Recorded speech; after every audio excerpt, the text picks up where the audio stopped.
Hey guys, it's What is Postmodernism video. I love this picture. We've got before modernism as a dot, modernism, upward arrow, postmodernism, yeah, who knows what it is.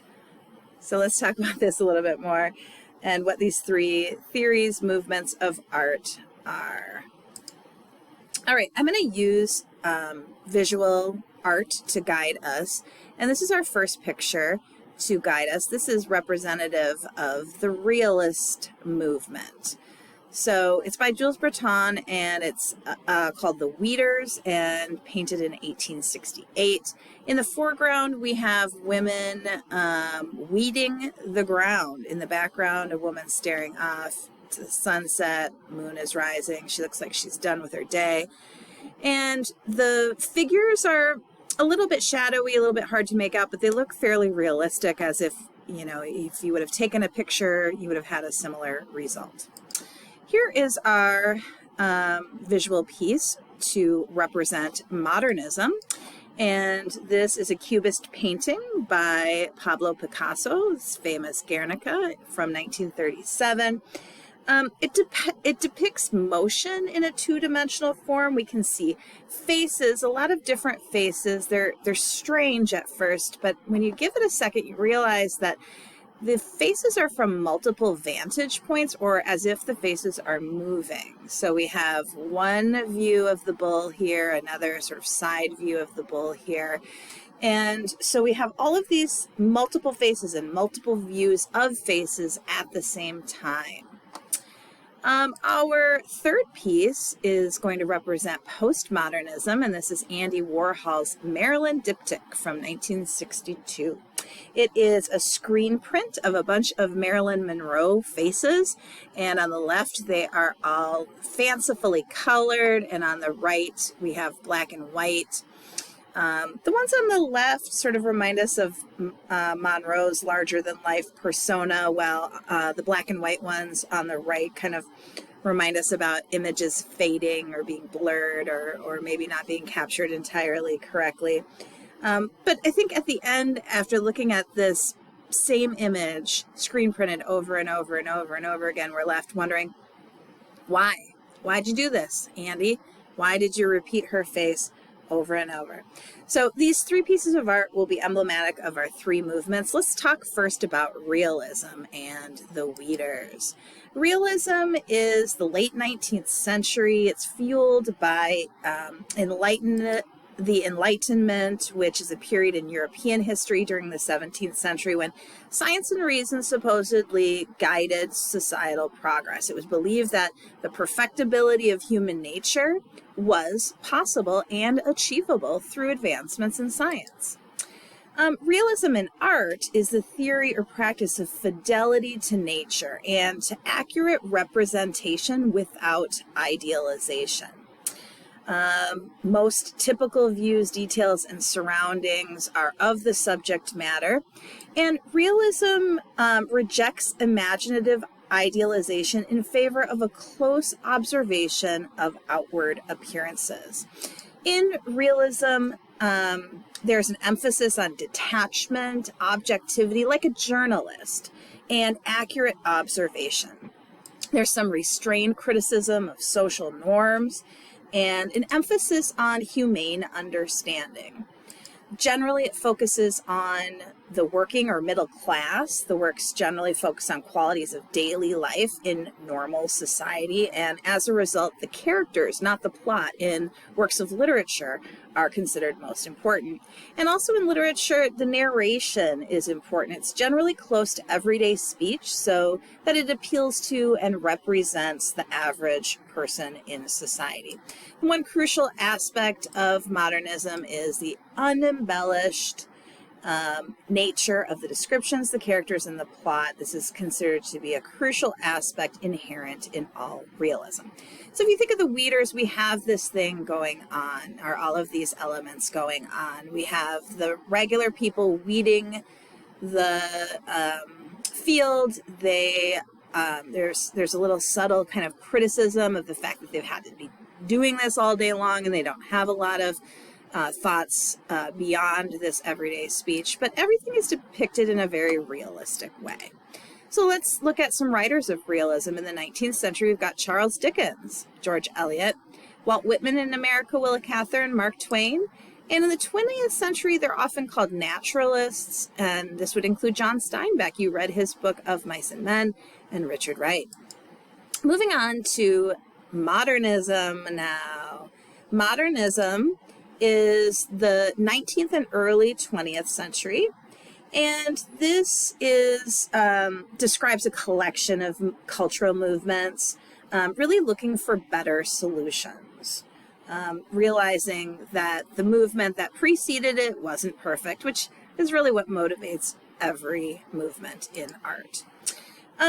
It was an emancipatory project in many ways, whose main idea was that traditional values and institutions were oppressive, divisive, and inefficient, and should therefore be replaced by rational values and institutions. The ideas of certainty and determinism were thrown out. The idea that the future would be determined entirely by our actions was let go of because of things like quantum physics and other scientific and technological developments that showed us that maybe we didn't understand all we thought we did about how science and the universe works. But there was still a strong belief in reason and in human progress. There was a feeling that we hadn't found out how to fix the world, but that we would, and that we would do this through reason and science and technological advancements. It was also characterized by dramatic change of thought, whereby individuals used intellect to improve the human environment and to determine what held society back from being more humane and prosperous.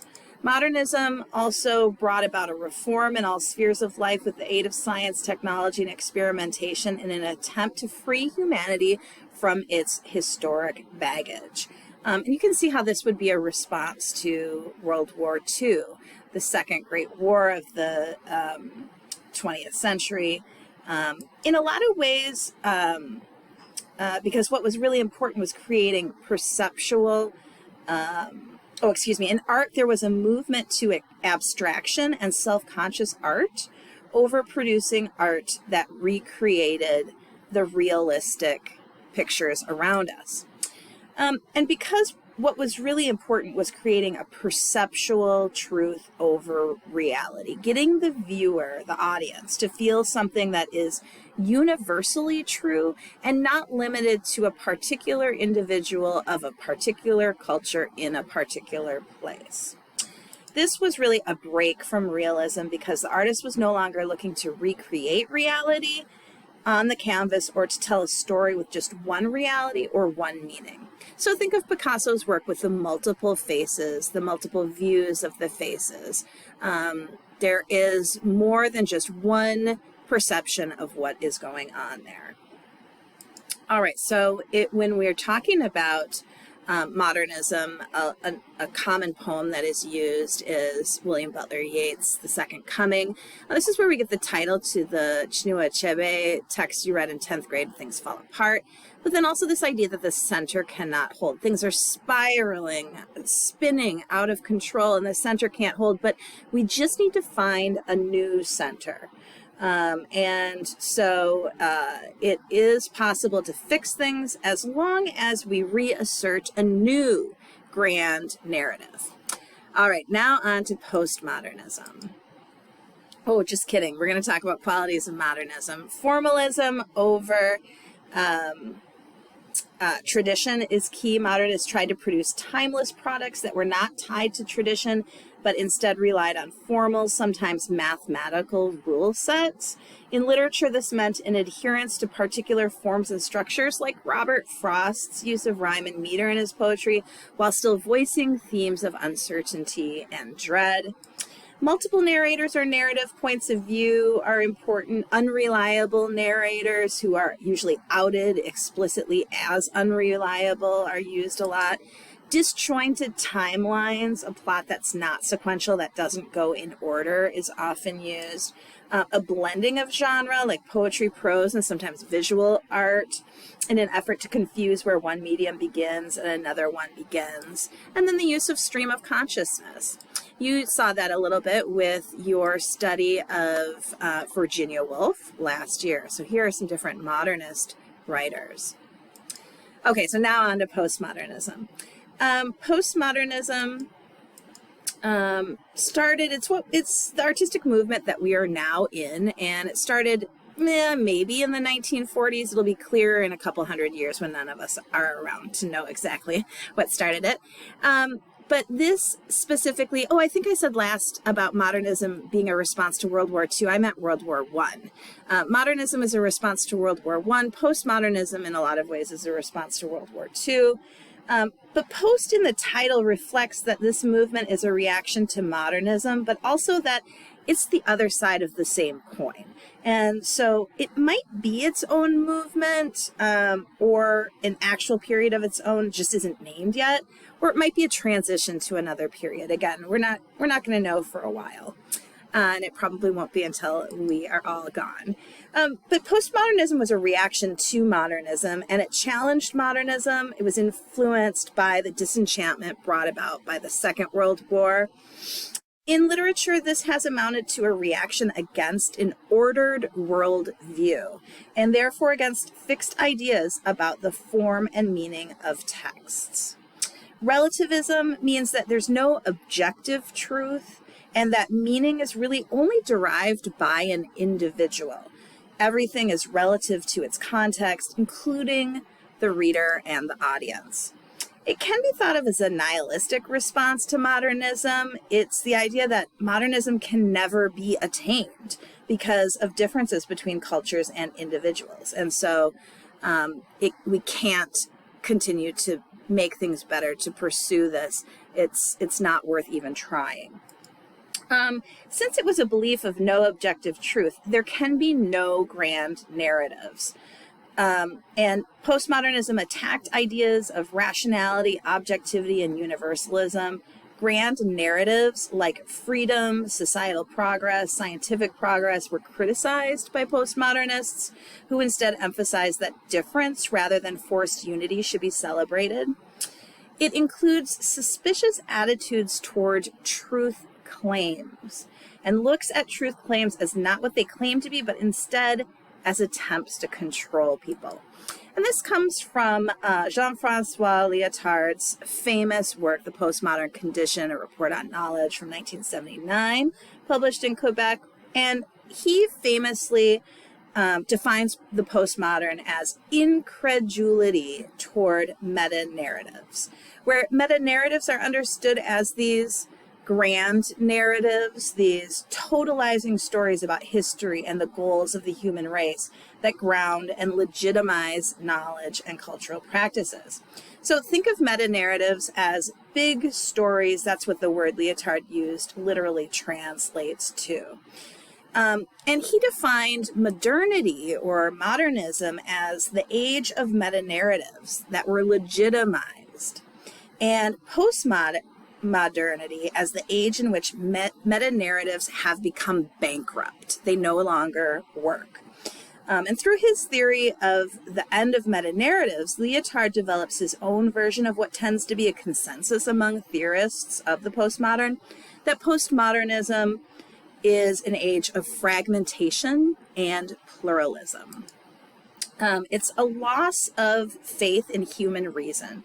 Postmodernism provides kind of a bleak prognosis for the human condition, and it really doesn't offer any solutions. Instead, it makes a lot of challenges and questioning.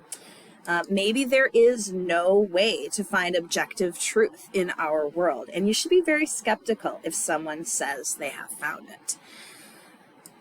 So qualities of postmodernism are collage, chance, anarchy, repetition. You can see that in Andy Warhol's work, the collage and the sort of chance of like, how is this image of Marilyn Monroe going to turn out next to that image, and how it's repeated over and over.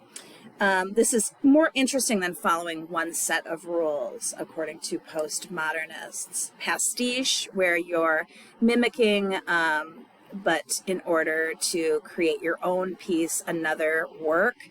Parody, where you're throwing fun or throwing, where you're mocking another work and sort of imitating it.